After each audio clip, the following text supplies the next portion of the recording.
حمید مجید۔ قابل صد احترام حضرات علماء کرام، فضلاء کرام، بزرگان محترم، برادران اسلام، السلام علیکم ورحمۃ اللہ وبرکاتہ۔ آج بتاریخ 20 رجب المرجب سن 1444 ہجری مطابق 12 فروری سن 2023 بروز اتوار بعد نماز عشاء ہدایہ اکیڈمی کراچی پاکستان کے اس سالانہ پروگرام میں ہم سب کی شرکت باعث سعادت ہے۔ دعا ہے کہ اللہ تبارک و تعالی اسے ہماری بخشش، مغفرت اور نجات کا سبب بھی بنا دیں۔ میں شکر گزار ہوں اس ادارے کے روح رواں، بانی و مؤسس حضرت مولانا شیخ اظہر اقبال صاحب دامت برکاتہم العالیہ، حضرت مولانا محمد فاروق صاحب دامت برکاتہم اور اپنے بہت ہی پیارے بھائی اور دوست محترم مولانا بلال بکٹی صاحب، جن کے مولانا ہونے کا علم مجھے آج ہوا ایئرپورٹ سے یہاں آتے ہوئے، اور اپنے برادر مکرم مولانا طائب اور تمام اس مگر شمسی نظام سے وابستہ لوگوں کی تاریخ 12 بجے رات کو بدل جاتی ہے، تو جس تاریخ کا وعدہ تھا وہ تاریخ ختم ہونے والی ہے اور جو شروع ہونے والی ہے اس میں وعدہ نہیں تھا۔ ہمارے خیر المدارس کے اجتماع میں امام اہل سنت حضرت مولانا سید نور الحسن شاہ صاحب بخاری رحمت اللہ علیہ تشریف لائے، مدعو تھے، تو ان کا بیان 12 بجے کے بعد شروع ہوا، تو انہوں نے خطبہ پڑھنے کہ جس تاریخ کا میں نے وعدہ کیا تھا اس ڈیٹ میں میرا بیان مدرسے والوں نے نہیں کرایا، میں تو آ گیا تھا، اور اب جو ڈیٹ شروع ہوگی اس کا میں نے وعدہ نہیں کیا تھا، لہذا وآخر دعوانا ان الحمدللہ رب العالمین، یہ الفاظ فرمائے اور تقریر ختم کر دی۔ میں ایسا تو خیر نہیں کہتا، تعمیل ارشاد میں اپنی سعادت سمجھتے ہوئے چند باتیں عرض کرنا چاہتا ہوں۔ اور آپ نے مان لیا کہ علماء دین نے قرآن کی تشریح میں ہمیں بتایا، لیکن جو لوگ عقل پرست ہیں، جو اپنی عقل کے اندر بات آئے تو مانتے ہیں ورنہ نہیں مانتے، انہوں نے انکار کیا۔ انہوں نے کہا یہ کیسے ممکن ہے کہ ہزاروں میل کا سفر منٹوں میں طے ہو جائے؟ یہ کیسے ممکن ہے کہ تخت سلیمانی ہوا میں اڑے؟ اس لیے کہ اس کا ثقل، اس کا بوجھ اس کو زمین پر گرا دیتا۔ اگر کوئی بھاری چیز آپ اوپر پھینکیں گے وہ نیچے آ جائے گی۔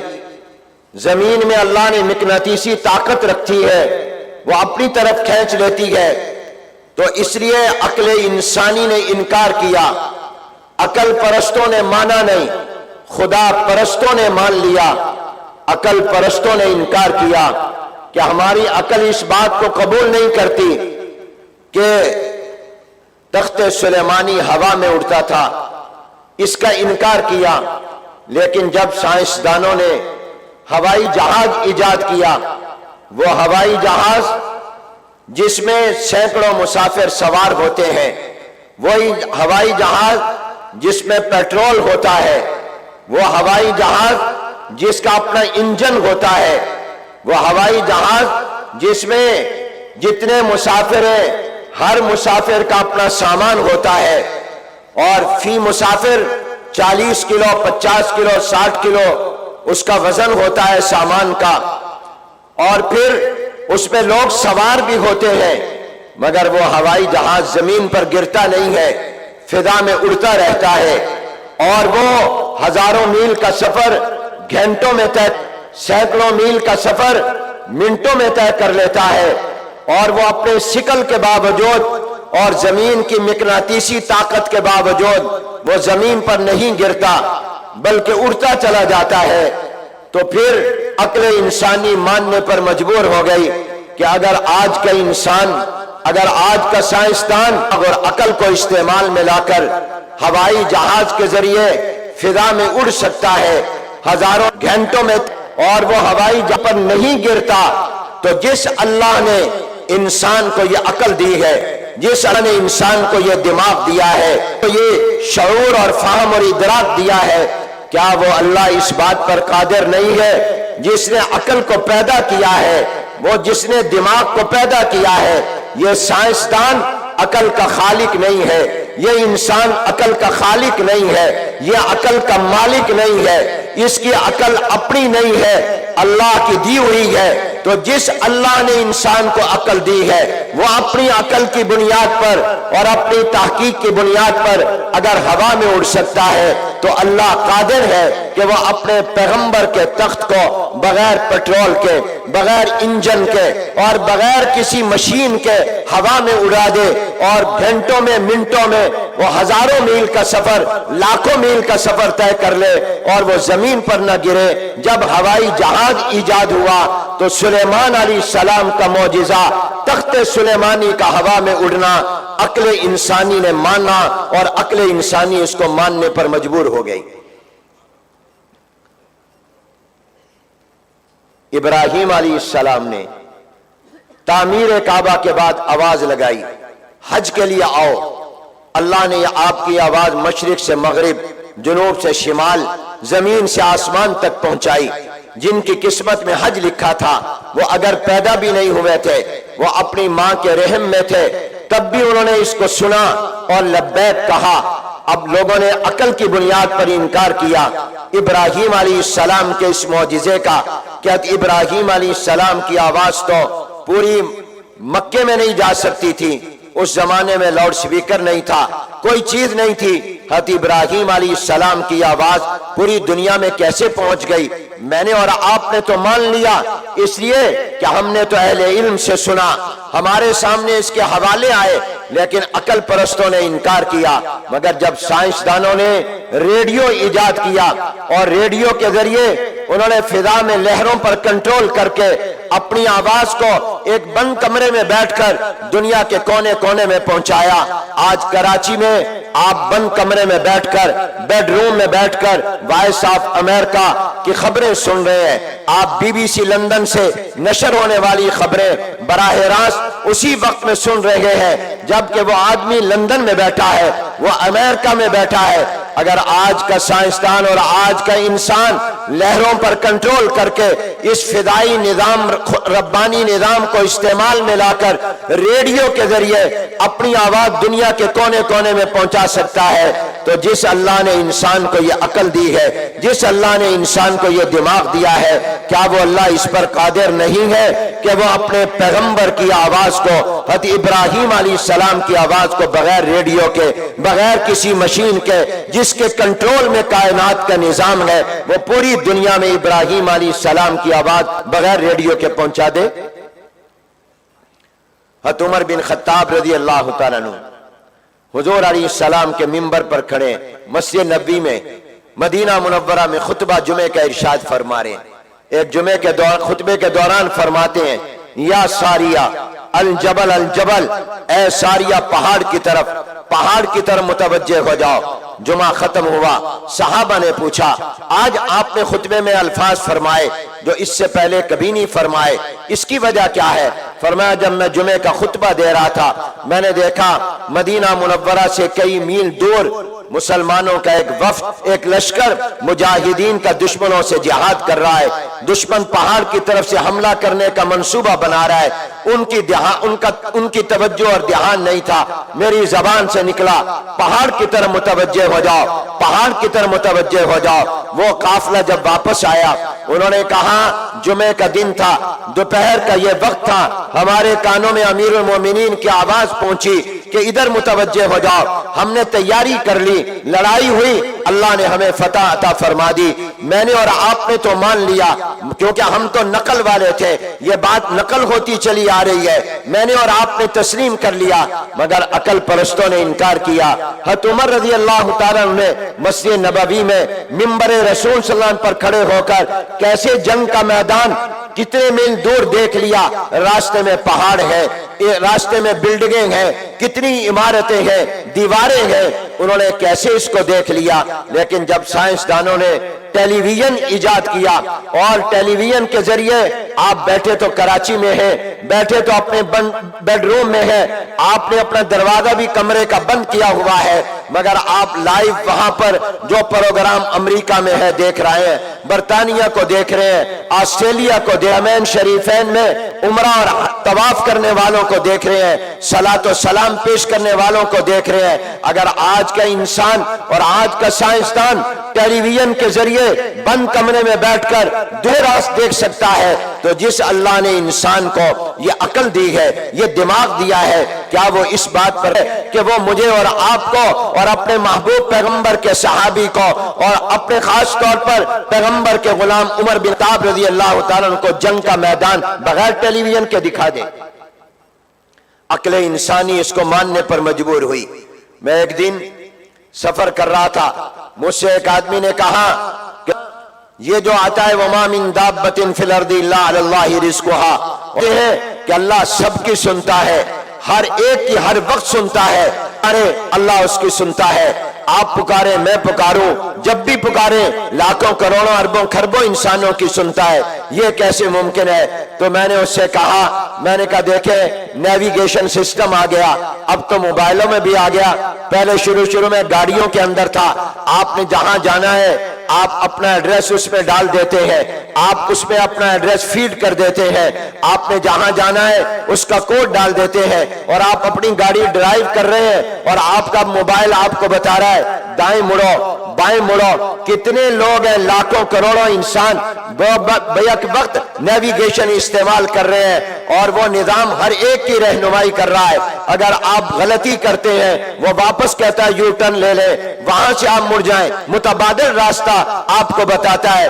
اگر آج کا سائنسدان اللہ کے دیے ہوئے دماغ اور عقل کو استعمال میں لا کر بیک وقت کئیوں کو، ہزاروں لوگوں کو، لاکھوں کروڑوں کو گائیڈ کر سکتا ہے اور رہنمائی کر سکتا ہے اور ان کی سنتا بھی ہے، جواب بھی دیتا ہے، تو جس اللہ نے انسان کو یہ عقل اور دماغ دیا ہے، کیا وہ اس پر قادر نہیں ہے کہ وہ تمام کی سنے بھی اور سن کر جواب بھی دے؟ ایک آدمی نے کہا مولانا یہ ایصال ثواب میری عقل سے مجھے سمجھاؤ کہ یہ ایصال ثواب حق ہے، کیسے ہوتا ہے یہ؟ کیسے؟ قرآن تو میں نے پڑھا، میرے ماں باپ تو قبر میں ہیں، وہ جہان بھی الگ ہے، قرآن میں نے پڑھا، ان کو ثواب کیسے قبر میں پہنچ گیا؟ نماز میں نے پڑھی، ماں باپ کو ثواب قبر میں کیسے پہنچ گیا؟ صدقہ خیرات تو میں نے کیا، ثواب ان کو قبر میں کیسے پہنچ گیا؟ میں عالم دنیا میں، وہ عالم برزخ میں ہے، جہان بھی مختلف ہے، اور عمل میں کر رہا ہوں، ثواب ان کو کیسے مل رہا ہے؟ اس کا فائدہ ان کو اور اجر کیسے پہنچ رہا ہے؟ تو میں نے اس کو مثال میں کہا، میں نے کہا بتائیے آپ کے موبائل میں جب بیلنس ختم ہو جائے تو آپ کیا کرتے ہیں؟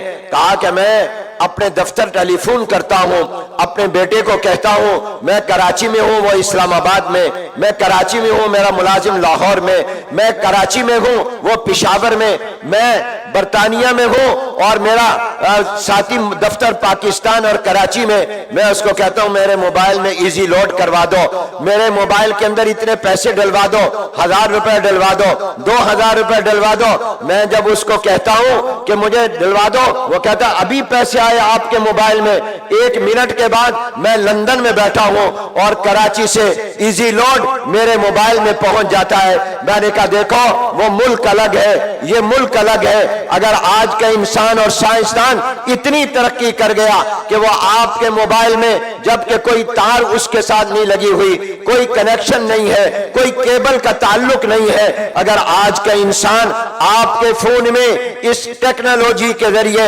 آپ کو ایزی لوڈ پہنچا سکتا ہے، تو جس اللہ نے انسان کو یہ عقل دی ہے، یہ دماغ دیا ہے، کیا وہ یہ قادر نہیں ہے کہ تم کراچی میں بیٹھ کر قرآن کریم پڑھو اور عالم برزخ اور قبر میں اللہ تمہارے والد کو اس کا ثواب پہنچا دے؟ بلند آواز سے کہو سبحان اللہ۔ جو لوگ تھک گئے وہ سبحان اللہ نہ کہیں، اور جن کو روٹی کا انتظار ہے وہ سبحان اللہ کہیں۔ پتہ نہیں کھانے کا انتظام مولانا نے کیا کہ نہیں کیا؟ ان در و دیوار نے گانے تو کئی دفعہ سنے ہوں گے، شادی حال ہے، آج اس کو سبحان اللہ سنا دو، بلند آواز سے سنا دو۔ ابھی بھی سارے نہیں، کئی تھکے ہوئے ہیں۔ حضرت عمر کی شان ہوتی تھی خود بھی جاگنا جگانا بھی، یہ حضرت عمر کی سنت ہے۔ اتنی بلند آواز سے کہو کہ یہ در و دیوار بھی میرے اور آپ کے سبحان اللہ کے گواہ ہو جائیں۔ ابھی بھی مزہ نہیں آیا۔ میں دعا کرتا ہوں اللہ جو سبحان اللہ کہے اس کو جنتی بنا دے۔ اللہ جو سبحان اللہ جتنی اونچی آواز سے کہے اس سے راضی ہو جا۔ میرے دوستوں اور بھائیوں، میں آپ کو بتا رہا ہوں، حضرت علامہ انور شاہ کشمیری رحمۃ اللہ علیہ کے جملے کو میں نے اپنی گفتگو کا متن بنایا۔ انہوں نے فرمایا اللہ قیامت قائم نہیں کریں گے، دنیا ختم نہیں ہوگی جب تک کہ اللہ قرآن کی، اسلام کی تمام باتوں کو عقل کی بنیاد پر نہیں منوا لے۔ آج آپ نے سبق پڑھا وزن اعمال کا۔ پہلا دور تھا جب جواب دیے جاتے تھے کہ آراز کو تولا تو جا نہیں سکتا، تو کہا جاتا تھا نامہ اعمال تولا جائے گا، عمل کرنے والوں کو تولا جائے گا۔ بعد نے کہا یہ آراز وہاں جا کے جوہر ہو جائیں گے۔ لیکن اب ضرورت نہیں ہے ان جوابوں کی، کیونکہ عقل نے بتا دیا کہ آراز کو بھی تولا جا سکتا ہے۔ آج بجلی تولی جا رہی ہے، آج گیس کو تولا جا رہا ہے، آج ہوا کو تولا جا رہا ہے، آج گرمی کو تولا جا رہا ہے، آج ٹھنڈک کو تولا جا رہا ہے۔ آج ان تمام آراز کو تولنے کے لیے آلات دنیا نے ایجاد کر لیے ہیں، تو معلوم ہوا کہ عقل انسانی نے مان لیا کہ آراز کو بھی تولا جا سکتا ہے۔ 1400 سال پہلے میرے رب نے کہہ دیا تھا وَنَزَعُ الْمَوَازِينَ الْقِسْطَ لِيَوْمِ الْقِيَامَةِ۔ 1400 سال پہلے میرے محبوب پیغمبر نے فرما دیا تھا ثقیلتان فی المیزان۔ جو میرے نبی نے 1400 سال پہلے کہا، دنیا نے مانا مگر 1400 سال کے بعد مانا۔ صدیق اکبر نے نقل کی بنیاد پر مانا، عمر بن خطاب نے نقل کی بنیاد پر مان لیا، عثمان غنی نے اللہ کی بات کو حضور نے نقل کیا، جبریل کی بات کو حضور نے نقل کیا، مان لیا۔ لیکن جو عقل کے پیچھے چلتے تھے آج دنیا ختم ہونے سے پہلے عقل کی بنیاد پر بھی ماننے پر مجبور ہو گئے۔ میرے دوستوں اور بھائیوں، ہر بات کو آپ لیتے جائیں تو کوئی چیز ایسی نہیں جس کو عقل انسانی مانے گی نہیں۔ اب اس تمہید کے بعد میں عرض کرتا ہوں کہ جب ہر چیز انشاءاللہ عقل مانے گی تو یہ بھی مانے گی کہ اصل علم قرآن و حدیث کا علم ہے۔ یہ بھی عقل انسانی مانے گی کہ اصل علم اور حقیقی علم شریعت کا علم ہے۔ یہ بھی مانے گی کہ اصل اور حقیقی علم وحی کا علم ہے، نبوت کا علم ہے۔ اس لیے جیسے آپ نے سنا ابھی کہ سائنس مجھے حلال اور حرام نہیں بتاتی، ریاضی کی کتاب، ریاضی کا فن مجھے اللہ کی مرضیات اور نامرضیات نہیں بتاتا، مجھے جغرافیہ، ٹیکنالوجی اور آج کی تمام یہ جدید چیزیں مجھے یہ نہیں بتاتی کہ مرنے کے بعد قبر میں کیا ہوگا، یہ مجھے نہیں بتاتی کہ آخرت کیا ہے، جنت کیا ہے، جہنم کیا ہے، پل صراط کیا ہے، دنیا میں میرا اللہ مجھ سے کیا چاہتا ہے، یہ مجھے اوامر اور نواہی نہیں بتاتے، یہ اللہ کا دین بتاتا ہے۔ یہ حدیث کا علم، قرآن کا علم، شریعت کا علم، وحی کا علم، نبوت کا علم بتاتا ہے۔ اس لیے میرے دوستو یاد رکھیے علم دو ہے، ایک وہ علم ہے جو میری دنیا کی بھی ضرورت، میری قبر کی بھی ضرورت اور آخرت کی بھی ضرورت، اور ایک علم وہ ہے جو صرف میری دنیا کی ضرورت ہے، نمبر ایک۔ نمبر دو یہ کہ ایک وہ علم ہے جو صرف ضرورت ہے، اور دوسرا علم وہ ہے جو ضرورت بھی ہے اور مقصد بھی ہے۔ بس یہ بات کہہ کر میں سمجھا کر عرض ختم کرتا ہوں۔ اس کو میں ایک مثال سے سمجھاتا ہوں۔ آپ گھر بناتے ہیں، آپ کوٹھی بناتے ہیں، محل بناتے ہیں، فارم ہاؤس بناتے ہیں، اس میں آپ بیڈ روم بھی بناتے ہیں، کچن بھی بناتے ہیں، اس کے اندر آپ باتھ روم بھی بناتے ہیں، ٹوائلٹ بھی بناتے ہیں، لیکن آپ سے اگر کوئی پوچھے آپ نے یہ گھر کیوں بنایا، کیا کچن جس طرح ٹوائلٹ جس طرح اسٹور یا آپ کے گھر میں آپ کی ضرورت ہے، آپ کا مقصد نہیں ہے، آپ کا مقصد آرام کا کمرہ ہے، آپ کا مقصد بیڈ روم ہے۔ اسی طرح پر یاد رکھ لیجئے، سائنس کا علم، ریاضی کا علم، جغرافیے کا علم، ٹیکنالوجی کا علم، میڈیکل سائنس کا علم، یہ تمام علم یہ میری ضرورت ہے، اور یہ میری صرف دنیا کی ضرورت ہے، نہ میری قبر کی ضرورت ہے، نہ میری آخرت کی ضرورت ہے۔ یہ میری قبر کے بارے میں بھی رہنمائی نہیں کرتے، یہ میری آخرت کے بارے میں بھی رہنمائی نہیں کرتے، یہ حلال بھی مجھے نہیں بتاتے، یہ حرام بھی نہیں بتاتے، یہ جائز بھی نہیں بتاتے، یہ ناجائز بھی نہیں بتاتے، یہ مجھے فرض بھی نہیں بتاتے، واجب بھی نہیں بتاتے، سنت اور مستحب بھی نہیں سمجھاتے۔ میں کہاں سے آیا، کیوں آیا، میں نے جانا کہاں ہے، میری زندگی کا مقصد کیا ہے، میری منزل کیا ہے، میرا ہدف کیا ہے، میرا اصل گھر کیا ہے، یہ مجھے سائنس کا علم نہیں بتاتا، یہ مجھے ریاضی کا علم نہیں بتاتا، یہ مجھے جغرافیے کا علم نہیں بتاتا۔ وہ میری دنیا کی زندگی کی ضرورت ضرور ہے، یہ مجھے قرآن کا علم بتاتا ہے، یہ حدیث کا علم بتاتا ہے، یہ شریعت کا علم بتاتا ہے، یہ وحی کا علم بتاتا ہے، یہ نبوت کا علم بتاتا ہے۔ دین کا علم میری دنیا کی ضرورت بھی ہے، میری قبر کی ضرورت بھی ہے، میری آخرت کی ضرورت بھی ہے، اور صرف ضرورت نہیں میری زندگی کا مقصد بھی ہے۔ بلند آواز سے کہو سبحان اللہ۔ اے اللہ جو جو سبحان اللہ کہہ رہا ہے اس کو جنتی بنا دے۔ اے اللہ جو جو سبحان اللہ کہہ رہا ہے ان کو مکہ مدینہ دکھا دے۔ اے اللہ جو جو سبحان اللہ کہہ رہا ہے ان کو ہدایت کا اعلیٰ درجہ عطا فرما دے۔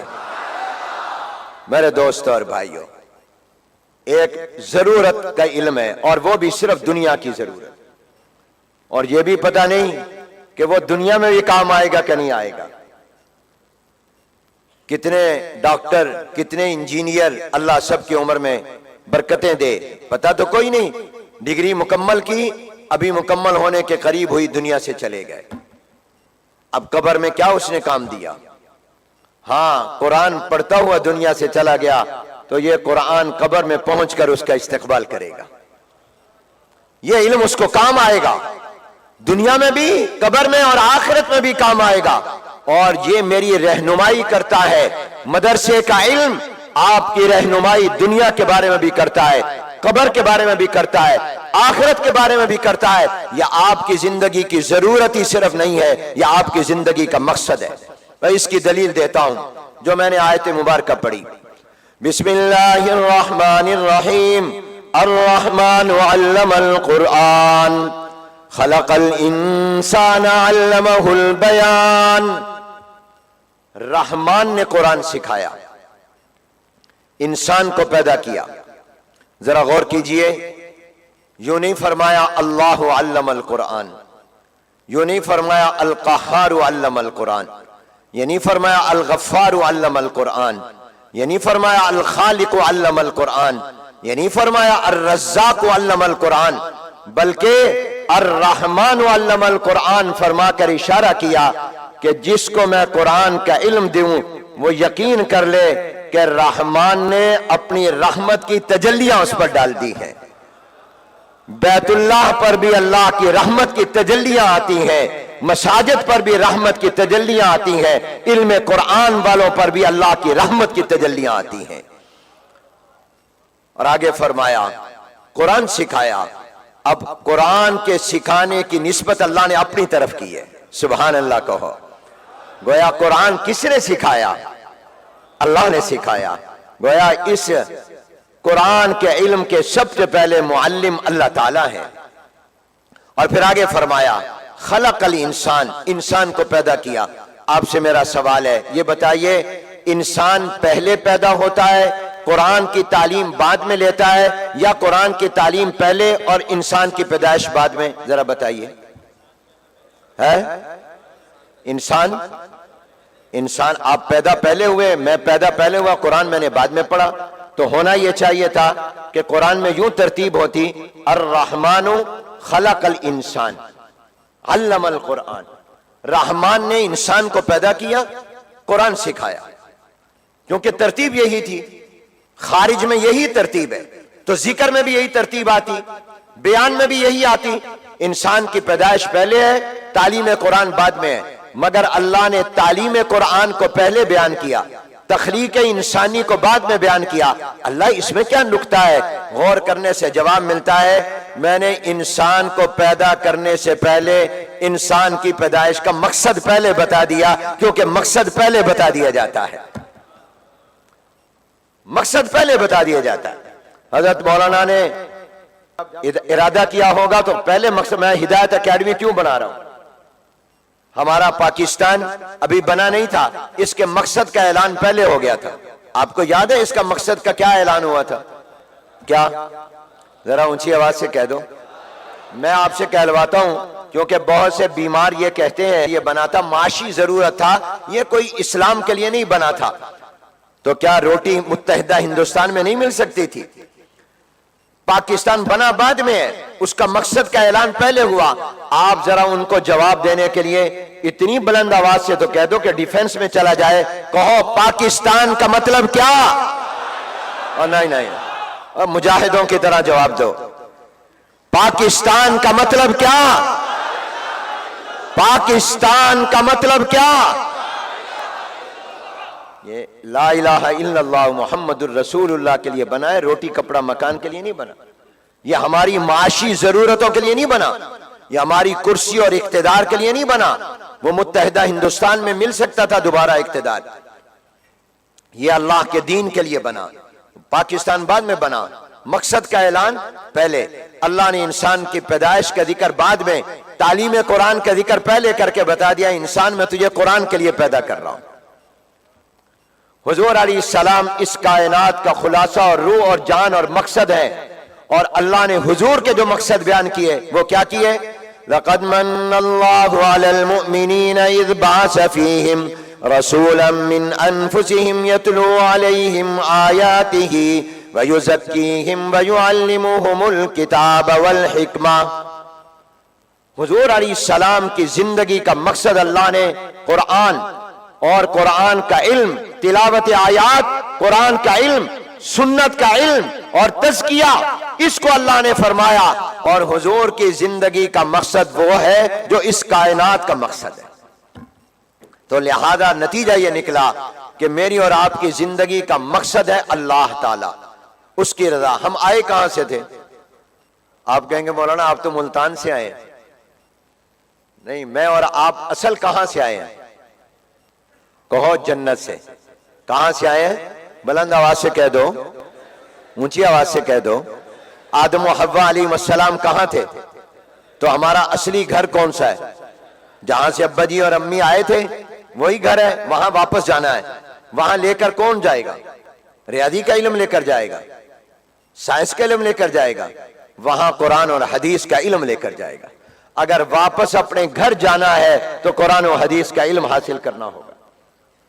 اگر اپنی منزل کی طرف جانا ہے اور اپنی پیدائش کے مقصد کو حاصل کرنا ہے تو پھر آپ کو اور مجھے دین کا علم حاصل کرنا ہے۔ الحمدللہ ہدایت اکیڈمی یہ مقصد انسانی جو ہے اس علم کو فروغ دے رہا ہے، اور ہمارے مدارس بھی اس کو دے رہے ہیں، اور انشاءاللہ مدرسہ اپنی ضرورت منواتا رہا، منوا رہا ہے، منواتا رہے گا انشاءاللہ۔ بلند آواز سے کہو انشاءاللہ۔ مدرسے کی تعلیم دنیا کی ضرورت بھی ہے، قبر کی ضرورت بھی ہے، آخرت کی ضرورت بھی ہے۔ مدرسے کی تعلیم خالق سے بھی ملاتی ہے، مخلوق سے بھی ملاتی ہے۔ مجھے مدرسے کی تعلیم حقوق اللہ بھی بتاتی ہے، حقوق العباد بھی بتاتی ہے۔ مدرسے کی تعلیم میری ضرورت بھی ہے اور میری زندگی کا مقصد بھی ہے۔ اللہ تعالی ان کے لیے مبارک فرمائے جو ڈاکٹر ہیں، انجینئر ہیں، لائر ہیں اور مختلف شعبہ زندگی میں انہوں نے ڈگریاں لی ہیں، مگر انہوں نے پھر قرآن و حدیث کا علم بھی حاصل کیا۔ تمہیں اللہ نے چنا ہے، اللہ یجتبی الیہ من یشاء ویہدی الیہ من یشاء ویہدی الیہ من ینیب وربک یخلق ما یشاء ویختار۔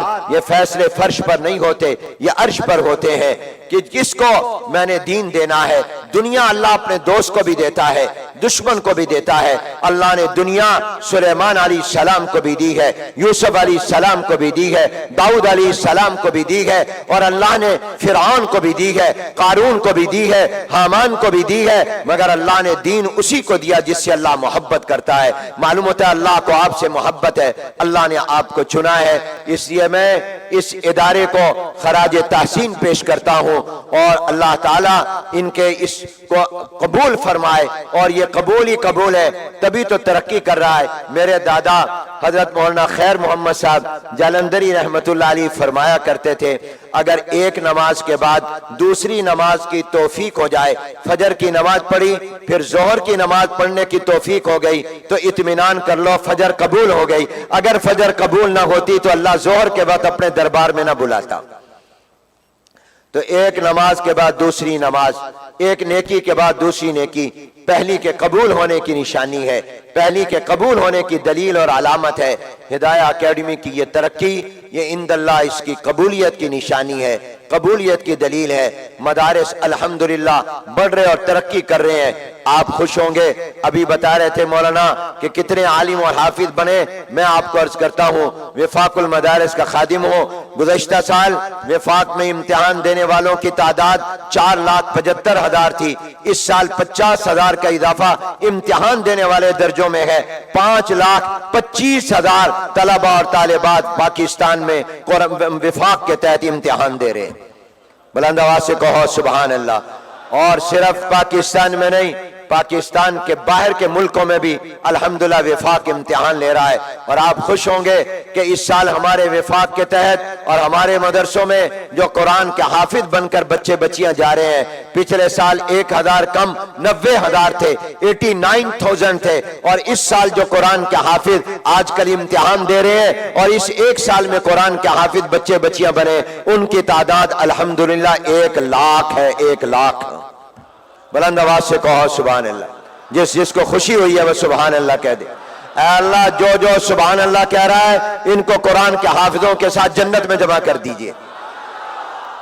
1,00,000 قرآن کا حافظ ان مدرسوں نے آپ کو دیا ہے، اور اس میں 13,000 بچیاں ہیں جو قرآن کی حافظہ بنی ہیں، اور جو عالم دورہ حدیث سے فارغ ہو کر جا رہے ہیں جس میں یہ طلبہ بھی شامل ہیں، وہ الحمدللہ 35,000 ہیں تقریباً۔ اور اس میں بالکل درست کہا مفتی طارق صاحب نے، لڑکیاں زیادہ ہیں لڑکے کم ہیں۔ لڑکیاں 24,000 ہیں جو عالمہ بنی ہیں، لڑکے 10-11,000 12,000 ہیں جو عالم بنے، 13-14,000 ہیں، اور لڑکیاں 24,000 ہیں جو عالمہ بنی ہیں۔ میرے دوستو انشاءاللہ میں نے بات حضرت علامہ انور شاہ کشمیر رحمۃ اللہ علیہ کے فرمان کی روشنی میں کہی کہ دنیا جتنی ترقی کرتی جائے گی اسلام اتنا نکھرتا جائے گا، اتنا قرآن واضح ہوتا جائے گا، اور وہ عقل کی بنیاد پر ماننے پر مجبور ہو جائے گی۔ دنیا کو ماننا پڑے گا کہ اگر اخلاق چاہیے، اگر ماں باپ کی عزت چاہیے، اگر ہمیں اپنے اولاد کے اور پڑوسیوں کے اور عورتوں کے، مظلوم طبقوں مزدوروں کے حقوق جاننے ہیں اور حقوق ادا کرنے ہیں، اور ایک مہذب معاشرے میں رہنا ہے، مہذب زندگی گزارنی ہے، تو پھر قرآن و حدیث کا علم حاصل کرنا ہوگا، اس پر عمل کرنا ہوگا۔ یہی آپ کی اور میری زندگی کو بدلے گا۔ ہمیں قرآن بدلے گا، حدیث بدلے گی، شریعت بدلے گی، وحی بدلے گی، نبوت کا علم بدلے گا، کوئی اور علم نہیں بدلے گا۔ مجھے اگر مہذب بنائے گا، مجھے اگر ماں باپ کا احترام سکھائے گا تو یہی قرآن و حدیث سکھائے گا۔ اللہ مجھے اور آپ کو اس علم کو حاصل کرنے کی بھی توفیق عطا فرمائے جو دنیا کی بھی ضرورت ہے، قبر کی ضرورت بھی ہے، اور آخرت کی ضرورت بھی ہے، اور جو میری اور آپ کی زندگی کا مقصد بھی ہے، جو پیغمبر کائنات کی زندگی کا مقصد ہے، جو تمام انبیاء کی زندگی کا مقصد ہے۔ وآخر دعوانا ان الحمدللہ رب العالمین۔